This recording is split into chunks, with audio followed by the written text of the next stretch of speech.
Well, hello again, everyone, and welcome to another edition of SAT Sports with yours truly, Marcus. And on the show today, we got a very special guest. We're going to be talking the Louisiana Voodoo. Please welcome the head coach of the Voodoo, Coach James Shiver. How you doing today, Coach? Oh, doing great, Marcus. Thanks for having me on, man. It's no problem, man. It's been a time coming. I knew eventually we was going to get you on to kind of talk a little about the Voodoo and the AFL and whatnot.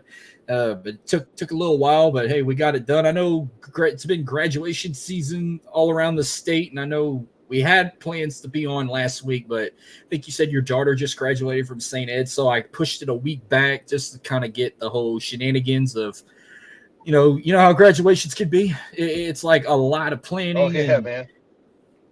all our celebration and everything. So, but it's Yes, good to sir. see you doing good.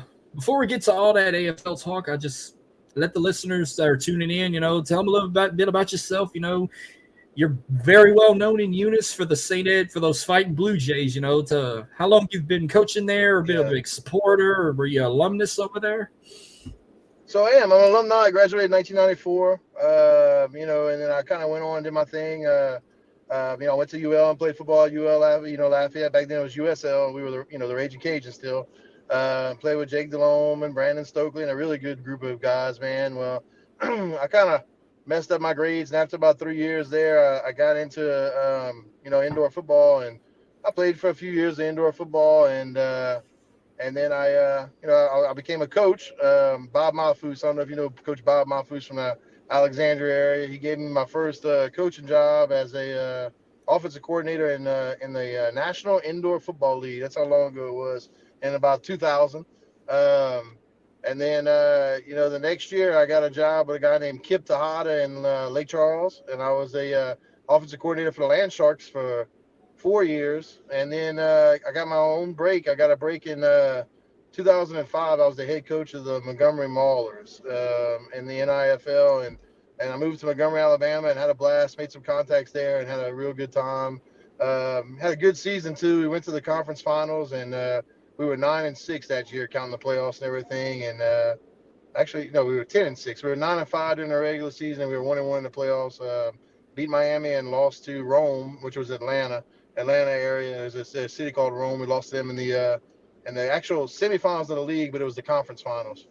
So that was my start in coaching, man. And then I came back and I got into high school coaching.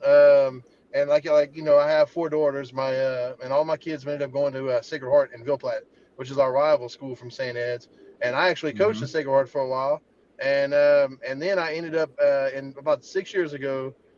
They were changing coaches at St. Ed's, and I ended up, I thought I was going to be on the committee to pick the coach, and then it really and truly was really them trying to offer me the job. So I go to the meeting, and I got the job, and next thing you know, I've been here 6 years, man. I love it, and I've been here forever. In fact, right now I'm at the alumni tournament going on right now. Awesome. So what years again were you coaching your alumni, your alma mater? Oh, well, my alma mater. I've been coaching here since 6 years. It's 6 years now, so this is 20. So 2018, I came. 2018, 19, somewhere in there. I was the head coach of St. Ed's. I came here. I was actually running. I was at Evangeline Central running the special the suspension program for Evangeline Parish. I had given up coaching. I was going into administration. I got my master's degree, and I said, "Yeah, I think I'm done coaching." And then whenever my school called, I had to go back. Man, you know how it is. Whenever they call you home, you got to go Mm-hmm. home. So I went home, and I always missed arena football, always missed indoor football, and when this opportunity came, man, I mean, I jumped on it, and I think we assembled a pretty good team, man. I mean, that first game, we put up a lot of points, and we had a really good squad. Yeah. See, the only share I've had with St. Ed in my high school days, I played football from 2004 to 2006. I did 3 years. We've only played St. Ed like in spring scrimmaging play, like spring football. That was the only time I've Hmm. ever got a taste with St. Ed. It was 2005. Going into my sophomore year, they came to our house. We played a spring game with them. And then going into my junior year in '06, we went to Eunice and played at St. Ed. So I've played over there one time. It was fun to see. And I gotta say, when it comes to those fighting Blue Jays, I think y'all got the best logo. Yeah, it's kind of like the Notre Dame logo with the Blue Jay with the boxing gloves on and the fists up. I love that. Got the boxing gloves, man. Yeah. Yeah, I did an interview on one of the radio stations, and the guy asked me if my mascot can fight somebody else's mascot this season. I said, absolutely. Let me know when you come into the game, and I'll get the two mascots, to square off and fight a little bit. So yeah, it's pretty fun, man. With the boxing gloves, it is pretty cool. And I gotta say, I think I don't know how many years y'all had them, but the chrome helmets y'all did the last couple years, those were like the best. Yeah. Like, I thought they were probably the best helmets in the whole state. I like the chrome helmets. Yeah, because I think it was. That, Coach. Yeah, pretty cool. Mm-hmm. I think it was really out of y'all. I said y'all and Kenner Discovery in the state had some of the best helmets I've ever saw. Kenner Health Discovery, I think it's somewhere like around Baton Rouge, New Orleans. Yeah, it's New Orleans area. Yeah. So my second year at St. Ed's, it was during COVID. You remember whenever COVID had happened? It might have been my third year, and nobody was playing. We didn't know if we'd play that year or not. Well, there was on Twitter, there was like this competition of football helmets, and it started off just state helmets. And the next thing you know, we got all the way to the finals, and we were against Kenner Discovery in the finals. Okay. And no, I'm sorry, Loyola. It was us, Loyola, because Loyola has the little Snoopy. The actual Snoopy from Charlie Brown is their logo. The Flyers, and then it was us with the Blue Jay, and it was Kenner Discovery, and we ended up being in the top three, and nice. Then we, I think we ended up actually playing. We played, anyway. They took those three helmets and they put them on a national level, and we finished in the top 20 in the nation for helmets. So I thought I was pretty impressed. Yeah, because those were pretty sweet, and I really like the chrome too, man. I brought the chrome. Yeah, nice. And any familiar faces? I've even watched your interview with a good buddy of mine, Jordan Taylor from Under the Lights.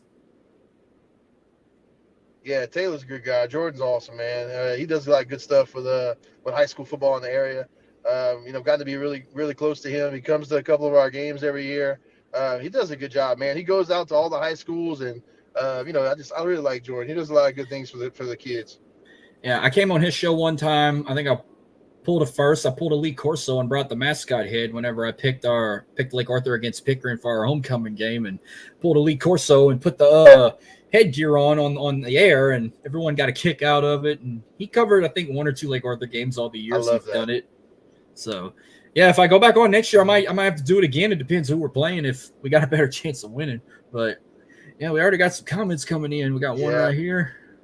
What's going on, Dylan? It's one of my co-hosts is on one of my other shows. He's tuning in, and so is this guy too. What's up, Jordan? So yeah, I gotta talk about arena football because it's been in and out over the years in the state. All around the area, there's been multiple teams. Yeah. Now the Voodoo, I first discovered it in 2005. So this is like 19 years ago when they were still in New Orleans. That's when I even first discovered arena football, because I've always used to watching NFL, or college football, the actual stuff. But when I'm looking at this, I'm like amazed, like, oh, they're indoors. Instead of 100-yard fields, 50-yard field. You got rebound nets. You got like 7 or 8 guys on one side instead of 11. Like it's a whole kind of different scenario, but I grew into it, and plus football and air condition, you can't beat that. No, man, climate controlled football, especially in Louisiana, it's awesome. Yeah.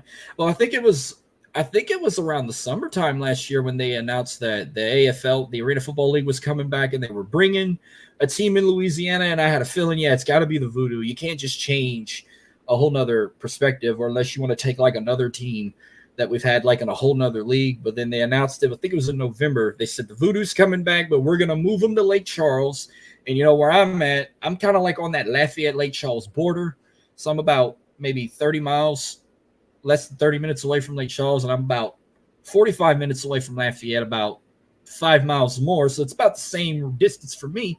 So I was excited to see that they were going to come to Lake Charles. It was a bit shocking because it's like, when you think of Lake Charles, you don't think of you just think of mainly McNeese Athletics, or, they got a travel league team for baseball, the Gumbo Gators that's fixing to start up with that intercollegiate league in Texas. So this was like kind of new for people because they used to have arena football back in Lake Charles. The Louisiana Swashbucklers, if that name rings a bell. So, yeah, like I said, I coached the Land Sharks for 4 years, and then a guy named Tom Hager bought the Land Sharks and changed them into the Swashbucklers, and they were around for a few more years after that. Darnell Lee was the head coach, and Darnell and I were actually rookies together, playing together in 1998 We won the championship Nice. together in Baton Rouge. So Yeah. indoor football and arena football has kind of been around for a long time, and Louisiana has been tied to it for a real long time. In fact, the Voodoo were going to play their 10th season this season, and right here was supposed to be their 10th season.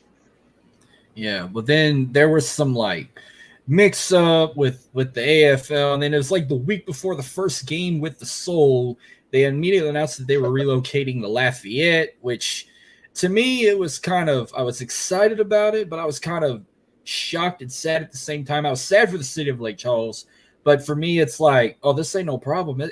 It's right across the other side of me. It's the same distance. I could still attend games. So I was still excited for it, but I Yeah, was a little sad for the city of Lake Charles, especially after everything they've been through with 2 hurricanes 4 years ago, and they still recovered from that. And they're trying to rebuild it and kind of be like mm-hmm. a better attraction because they got like think of Lake Charles, you got a nice little city off the lake. You got two big casinos. They call it Cajun Vegas so often. Lake Charles is a good Yeah, place. man, they got a lot of stuff here. Lake Charles was a great place, man, and they had some great people that helped us. Michael Castile over the city office was wonderful. The mayor was great to us. Mr. Billy at Harley Davidson in Lake Charles was awesome. Caesar's Palace. Caesar's Palace they don't call it Caesar's Palace, but it's the one right there that bought the Isle Capri. I can't think of the name of that The casino right there. Horseshoe, I think it's But called Caesar's Palace, Horseshoe. I yeah, think. the Horseshoe is the Horseshoe is the Horseshoe. Yeah, they were great to us. We lived there for training camp. Dylan, the marketing director, was awesome. I mean, Lake Charles did some good things for us, man. I don't know the whole, the deal between the ownership group and what happened with I think it was really the arena and the ownership group are back and forth, and it's hard to take either side because now you see what happens at the end with the ownership group. But at the time, it was probably the best move because we really in Lake Charles we hadn't had any media out at any of the practices. The location we were practicing in was probably the worst out of anybody in the league. And it wasn't the city's fault, like you said. They were recovering from hurricanes, man. I mean, they have a lot going on in Lake Charles, and it wasn't, their main goal wasn't to see about the voodoo, which is not their fault. I mean, they have a lot of other things on their plate. Not blaming anybody, you know. So in the long run, when we moved to Lafayette hadn't been hit by any of those hurricanes.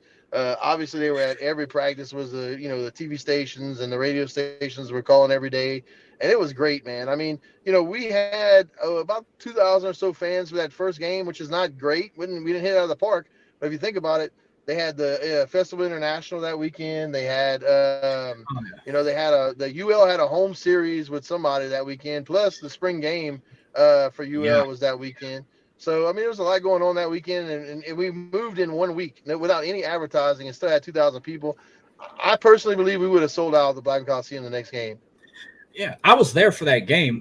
I will share my story a bit of how that kind of Uh-huh. day went. But Mm-hmm. one thing I gotta know before we get to that game with the Soul. I don't know if it was just a rumor or someone started some false advertisement, but there was like a link online that said that the Voodoo was possibly going to have two homes. Like they were going to play like half the games in Lake Charles and another half in Coshada. I don't know if that was just like a false rumor or was that kind of a thing in the Well, works? so at the very beginning, whenever things started falling apart with the city of Lake Charles, it was never with the city. It was always with the arena. And they would never get the tickets on sale. It was always a big debate about when the tickets were going to come on sale. And so they were like, hey, we're going to, season tickets are available on this day. Okay. It never happened. You know what I mean? And there was Ticketmaster at the building. So it just never, they never got it right. The Ticketmaster would post something, the building would never get it right. And they were the ones that were selling the season tickets. And it was just ended up being such a hassle that the ownership group was like, look, man, and this was probably about 2 months before the first game. They said, we're thinking about, leaving. Well, at the same time, we were negotiating a sponsorship with Kashada, and so and Kashada's like, look, we got an arena right here. We toured the arena. We're like, yeah, this would be perfect for like a practice location. We were talking about practicing there and having all of our practice there. And next thing you know, it had blown up into we want to house you guys and y'all are gonna play here. And it would have been, man, it looked like a dream come true. The only problem was the arena wasn't, it only held 5,000. It wasn't quite what we were looking for. But hey, when you say the words free, that means a lot. You know what I mean? Whenever the rent's free, and things like that. And so it was explored on by both sides, and I think at the end, Kashada's building that new hotel, Mr. Bobby Thornton and Johnson, man, Mr. Jonathan Cernick, great people. They did all they could for us, and really bent over backwards for us. But at the end of the day, it just wasn't going to happen because I don't think the city of Lake Charles was going to let us play in two locations. Now, all the time, they had never announced this, but the June 2nd and the June 8th game were always supposed to be played in Lafayette. You know what I mean? It was always supposed to be in Lafayette from the beginning. And the reason for that was there's a dog show that happens in Lake Charles around that time. And I guess apparently it's every year. And we couldn't have played those games at home. And so that game, that I think that's where that rumor had first got started and was spun out because everybody's like, well, there's no tickets for June 2nd and June 8th. Wonder why. And then, here comes all the, which is really cool about arena football. It's almost like Days of Our Lives. It's like a soap opera, man. They got fans that jump on things and start twisting and turning.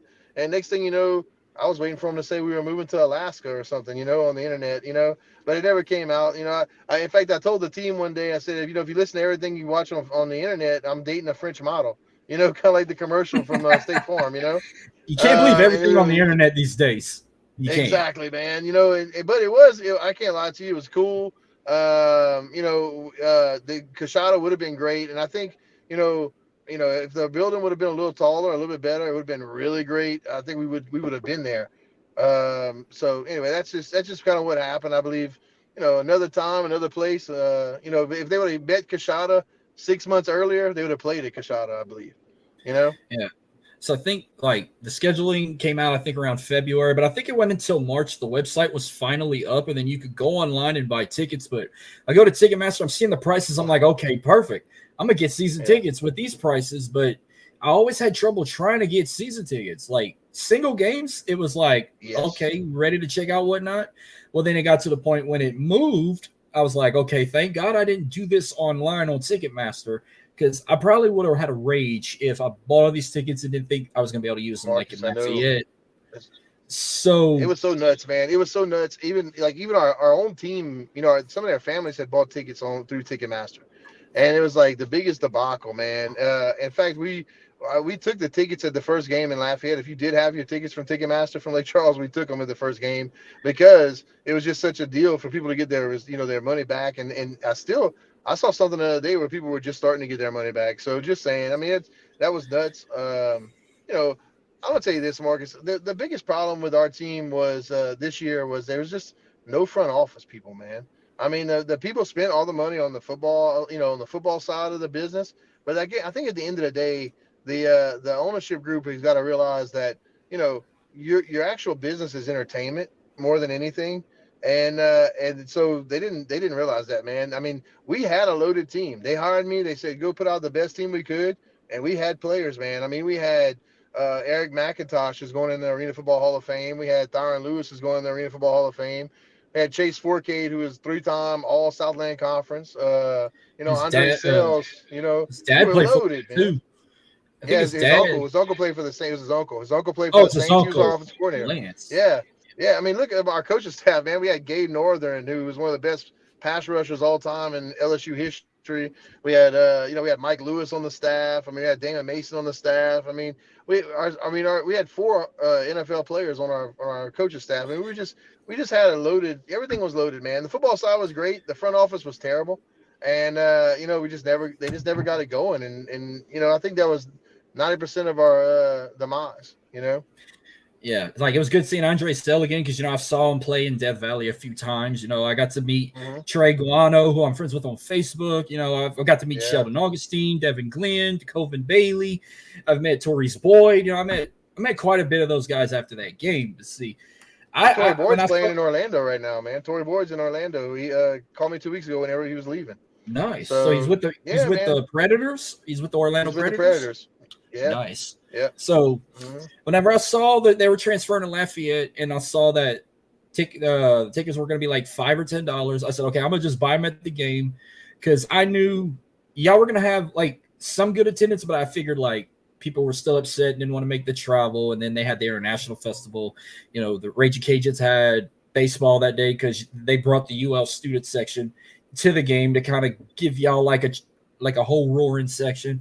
So I remember I got to Blackham, and I haven't been to the Blackham Coliseum probably like since 2000, maybe like 9 or 10. I went to a rodeo back in the day. Yeah. So it's been a long time coming, and I remember they said like doors are going to open like I think like at 6 or something like that. That they didn't open till like 6:40. I think kickoff was like at 7:30. Well, I thought there was gonna have like guys at the door like with like the card readers like or taking cash like you get your tickets here. I didn't find out till right when they opened the doors. Oh, you got to go all the way around to the box office. You scan this QR code and you if you have either Cash App, PayPal, or Venmo, that's how you pay for your ticket. And I have all three, so I paid with Venmo. It was like $5, and they gave me like it's like a split the pot ticket stub, like one of those like little carnival tickets you could buy at Walmart. They gave me, I had to give them that. And then, I got in there and we were welcomed in by the Voodoo Dolls, which one of the dancers is from my hometown. I got to see her. And now when I walked in, I did see pictures of the turf. The turf looked absolutely amazing. It got me so excited. And then I was like, okay, I got to see the rebound nets next because that was horrible, on Twitter. Right? Okay. So on Twitter, I saw Albany's. Got me more excited. I think I saw Nashville's next. I think there was only literally maybe 3 teams that had the actual rebound nets for the league. There were some other teams that had kind of what the IFL has. It's just like a simple U and just one little net in the back. Okay, so I took a couple pictures from the game. Unfortunately, none of them went viral on Twitter, but whenever I saw what we had, I was in that mood like, okay, look, I don't care. We're about to play a game. I don't care if it's not leveled or not. They probably took that from somebody's backyard because it looked like it fits from somebody's backyard. I was just excited to be there and see what this team is capable of because I was worried about the game getting canceled because they were talking about travel issues with Philly. And I didn't find out until after the game. That wasn't the actual Philly team. They got kicked out of their hotel, wherever it was. So half of the team was, Marcus. Yeah, half the team was Philly, and the other half was like these other players that they had picked up. You know what I mean? And so it was from Dallas. They weren't bad, from Dallas area, right? And the apparently somehow the general manager knew the guy in Dallas, and there was some kind of deal they picked up. They picked up some players. And they all met in Lafayette, and so it was quite a debacle, man. That was nuts. And let me tell you, the rebound nets. Let me tell you how this is horrible. You're gonna love this. It's 24 hours until game time. We're sitting on the turf. We just got the dashboards put up, and I'm talking to the other coaches, and I said, they never delivered the net system. And we were like, what are we going to do? I said, well, arena football can't be played without the net system. The whole thing is the net system, right? So, Coach, we had 4 nets, the actual nets. That was the real nets. Those are nets that are the right size. Everything was right. We didn't have any pipes. We didn't have anything to put it in. Okay, so we had all these pipes in the back of Blackman Coliseum. We had them fabricated. You know what I'm saying? And within a 36 hours, within a 36-hour span, we made a net system. The next problem is there's no way to hang it in Blackman Coliseum. Not the way we did it because we didn't have any. We had one lift. We didn't have anything else. We didn't have a winch system or anything else. So hey, listen, my coaching staff and I, we stayed up all night. We worked on these net systems and we got them up. And so were they, I like to say it's like the old country song where you go home at 2 with a 10, but you wake up at 10 with a 2. Oh, Jamie Bergeron? Yeah. Yeah, right. It's kind of like that, man. Hey, they were functional. The ball bounced off of them. We played the game, you know what I'm saying? But they were far from pretty, man, Oh, I didn't care how pretty they looked, but then another concern was, the padded walls. They kept falling over. The game kept getting stopped by the refs because they kept falling over, and they had the padding fell over. Yeah. But I mean, I'm pretty sure you saw Twitter. Like y'all were probably one of the laughing stocks of the league when it came to those rebound nets because when people saw that, y'all weren't the only ones. Like I think there was like another issue with another team. It might have been like Rapid City or something. Their rebound nets kind of looked almost like y'all's, and then Oregon had a big old controversy with their padded walls because behind them you look like you were in a rodeo arena. It looked like those when they do the bull riding. Like I can't imagine if you run into that pad. That just don't look safe in Oregon. But here was one picture I took right here. Like this was my view. I see the rebound nets in. I don't know if that was a strap going across that little yellow strap, that little yellow. Oh, it probably was. Yeah. But I think that was probably around. But I mean, it was a blast. I mean, the attendance probably would have been a lot more if the international festival didn't go on, because I know people.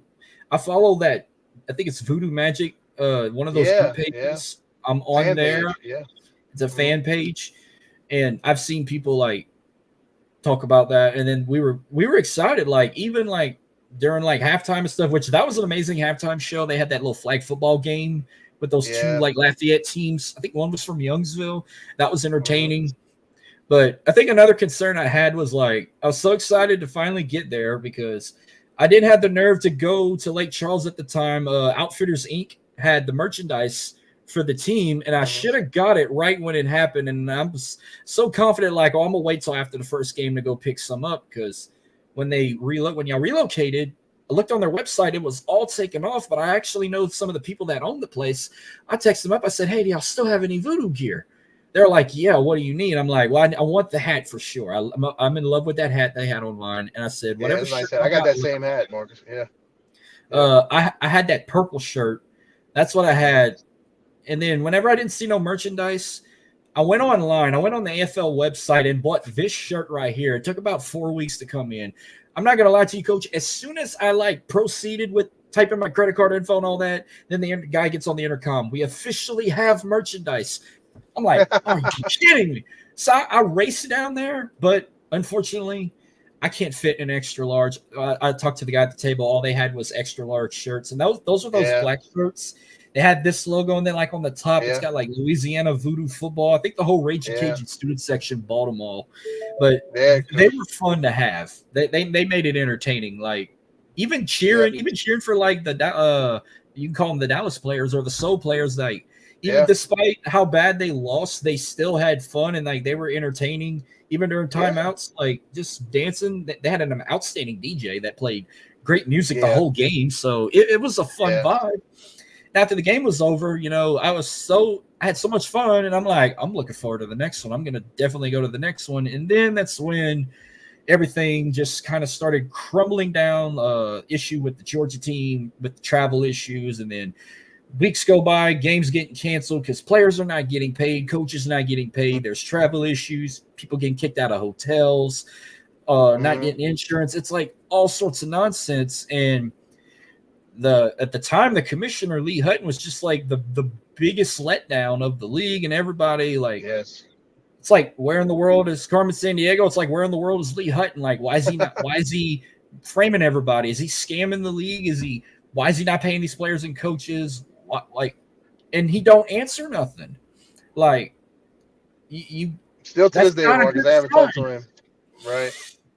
Right. You Well, know, I had posted on Twitter. I posted a milk carton with his picture on it, and it said I missing. saw And that. Oh coach, it my went everywhere. People were blowing it up all over Twitter. It was oh man, unbelievable, man. But yeah. yeah, he really did it his head, man. Whenever he did that, and I told him, I said, we can't cancel these games. We can't cancel these games, and they started canceling the games, and I'm just like, well, I think we're killing it, and so whenever my players, I told the guys, we would still meet. We had conference calls. I sent the guys home, and I'm just said, I'll know when I know more, I'll call you.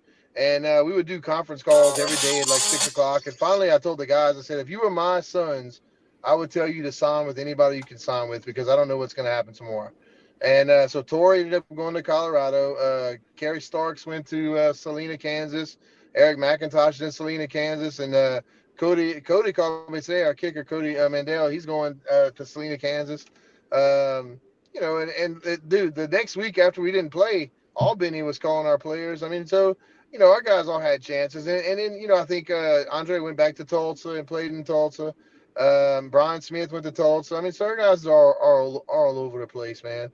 And we had really assembled a team, Marcus. I mean, Thyron Lewis told me, he said, Coach, this reminds me of 2014 when I was in Cleveland. And if you know anything about arena football, 2014, Cleveland set like every record possible in the Arena League. I mean, their team was like an all-star team compared to everybody else's. We had that going for us this year. I mean, we were loaded, man. And we played every single person in the game. The first game, and we rotated every series, and it was almost like, we played everybody a lot. Our backup scored 2 touchdowns each. I mean, so it was just a fun night. The fans had a great night, and it was probably the most professional team I had been around as a coach. I mean, they played with the fans after the game. I mean, it was just it was a good time, man.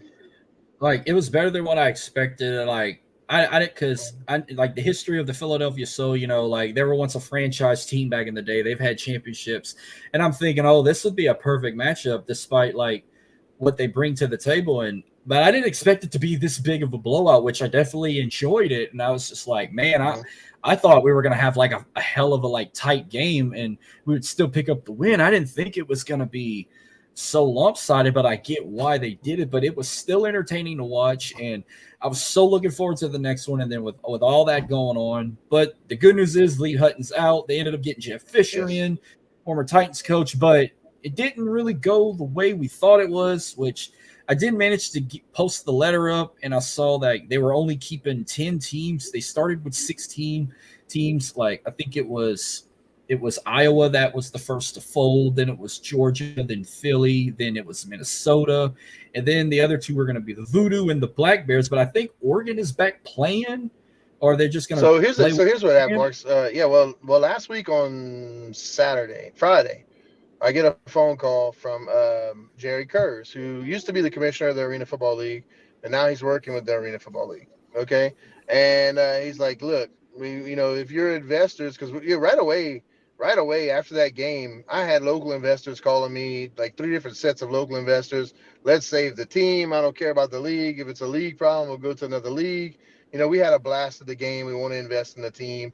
We had 20 sponsors that night that was making a list with the salespeople wanting to advertise with the team. I mean, the team was about to blow up. It was great. And here's the first thing I told every sponsor that talked to me that night. I said, look, let me just put your name down, because my thing was I'm from here. I'm not burning nobody. You know what I mean? That's my word is my bond, and that's just the way it is. That's how I got all those players I got. It was because of my word. And so whenever I told them, I said, look, let me just put your name down, and I'll call you. Once we know what's going on. All right. And then these investor groups were all calling, and I was trying to get them in touch with Jeff Fisher. Lee Hutton was still fighting with the owners, and so at the end, whenever Jeff finally takes over, Jerry calls me, and I've known him for years. So I get him in touch with our investors, and they went back and forth, man, for almost a week, trying to save the team. And it's just, I think at the end of the day, Hutton and them had so many people that they hadn't paid, and so many possible lawsuits that could have come. That even like our investors were just basically like, look, why don't we just wait till 2025, man, and start over. And then I don't know if they'll, at the end of the day, I think they're gonna hire a firm to come in and make sure that the market is would want the team back. It's just, the thing is, how they say you want to strike whenever it's hot. Well, it was hot. Week 2 is going to be really hot. That Georgia game that next week, I think was going to be a sellout, man. And from there, who knows where we would have Absolutely. went. I mean, the rebound nets, we had already made a deal with Iowa to buy their rebound nets, so we had the new nets coming in that week. And I made that deal because I called the ownership from Iowa and was like, look, we want to buy your rebound nets. We were just going to buy them. Some of the assistant coaches were just going to put money in and just buy it and have it first class. And if we had to find and take over ourselves until we could find an investor, we were going to do it. And it just didn't end up working out, man. And so, I mean, it's still they still talk on the phone.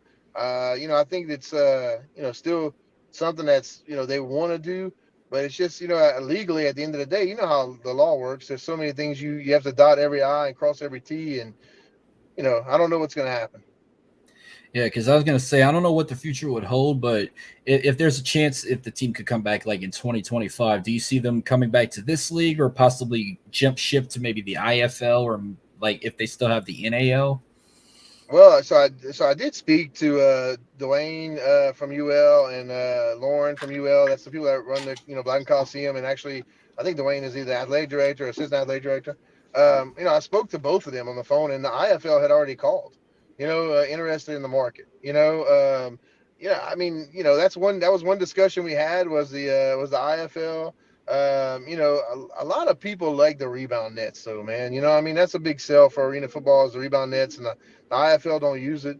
Um, you know, I don't know, coach. I don't know I don't know what they'll do. The NAL, man, I don't think they'll touch it. I think the NAL is a lot.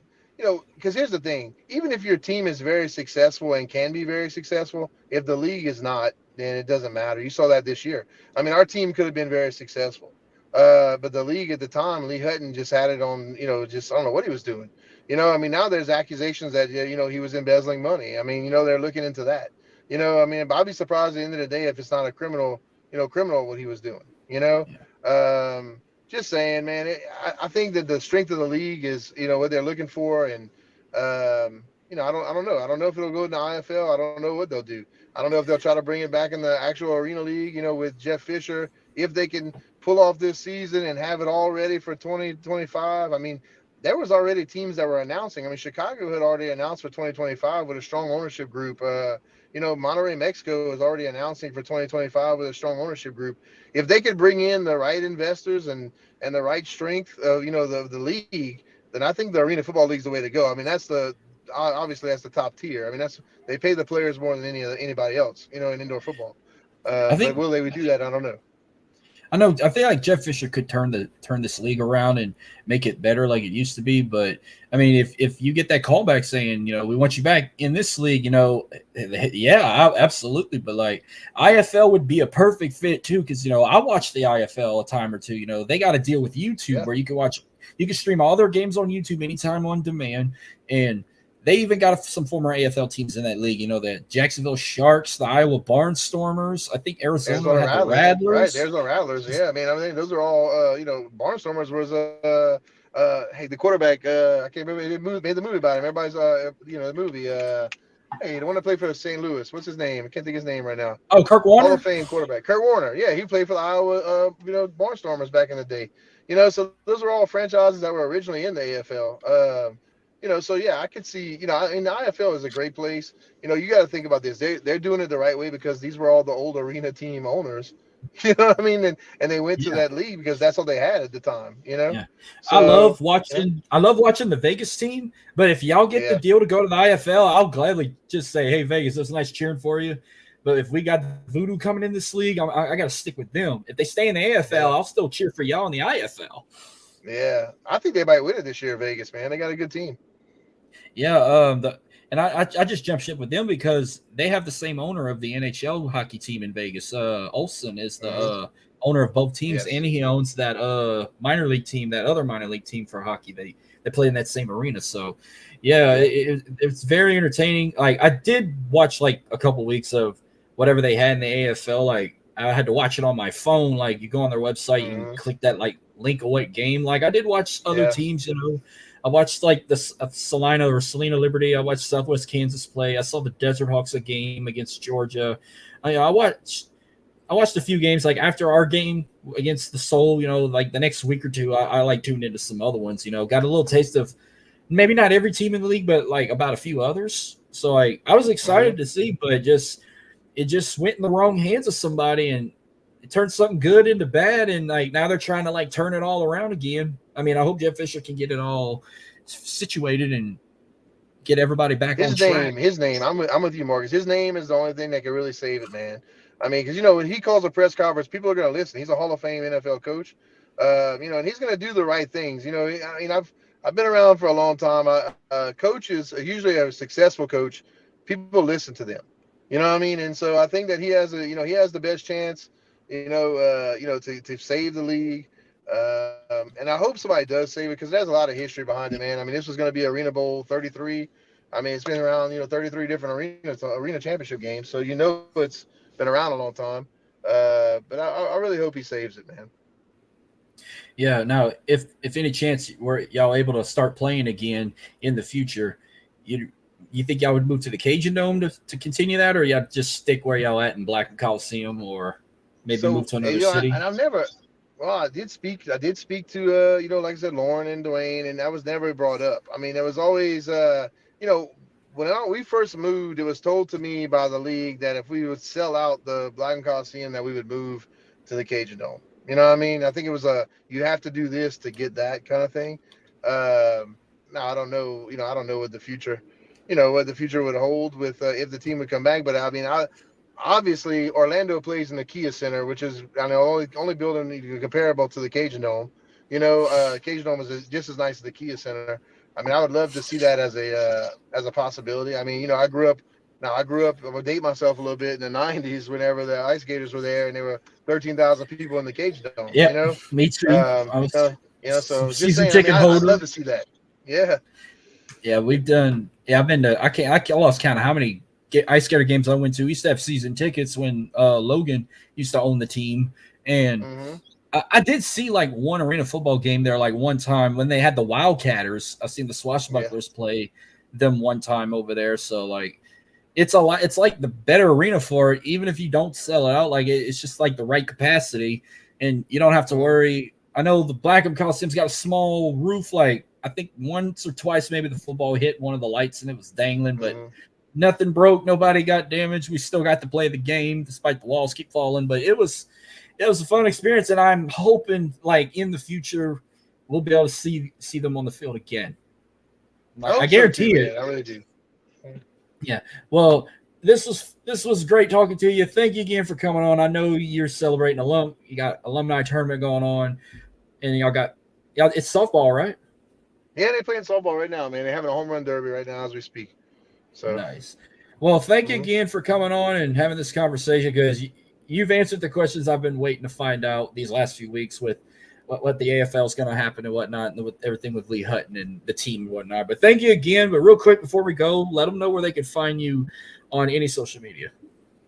Oh well, you know, I'm on every social media, Facebook, Twitter. You know, we're keeping the page alive for the Voodoo, hoping that, you know, we come back next year. You know, so, you know, if you want to see the pictures of the game, we had some really great pictures. Dwight Jodan did a great job taking pictures, man. I think there was 100 and some pictures we posted on the Facebook page, but Oh yeah, yeah, Instagram, anywhere, man. Yeah, yeah. They had a great photographer. Whoever he was, yeah, I saw him like walking around with that big old yeah, camera and like taking pictures of the team and family members and friends that traveled and saw yeah. their players play. Yeah. And they even Mm. had I wonder if it's the same guy. Like even in line, like we were waiting doors to open. There was a guy. It might have been the same guy, like It taking pictures of was, the yeah. fans in line. But yeah, He's well, awesome. thanks He's an again. awesome photographer, man. Yeah. Thanks for Absolutely, having me, bro. Marcus. I really appreciate it, man. Thank you, Coach, and good luck. And hope everything goes well in the future. All right, man. We'll talk soon, hopefully. Thank you. Oh, most definitely, most All right. Have a definitely. good Thank night. you, man. You too.